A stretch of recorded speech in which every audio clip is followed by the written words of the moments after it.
This is a message for all the VPs of sales, sales directors, or anyone who has somebody reporting into them in a sales role. So you could be a sales manager and what have you. So one of the things that I come across when I'm coaching VPs of sales or CEOs that have a sales organization under them is asking the right questions. And I find that when you ask the questions that are uncomfortable for you to ask, you tend not to ask them of your staff. So here's an example. I have a client right now that works with several different sales reps in their organization, and one of the questions that they ask is, so are you going to hit the number? And when are you going to hit it? A lot of yes or no questions, because the leader just wants to get an answer.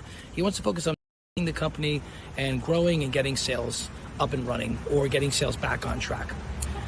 What I advised them to do was, instead of asking a yes or no question, ask more of a open-ended question. I call it the 5 W's, the who, what, where, when, and why, and sometimes the how.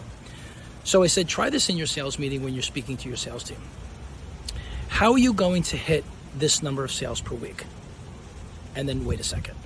Then what you do is you ask, well, why do you think that these are the best steps to move forward?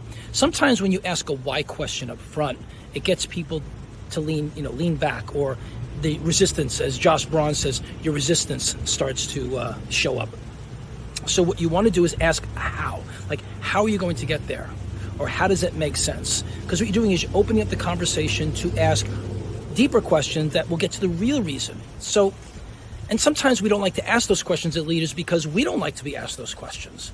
But if you can ask the question, the uncomfortable question, that's going to get to the root cause, it's going to get to the real answer or the motivation of the person that's promising to deliver on the results, you'll find you'll get to the results quicker, you'll get to the answer quicker, you'll get to solve the problem quicker, because you're asking the question that you need to ask and not just the question you want to ask.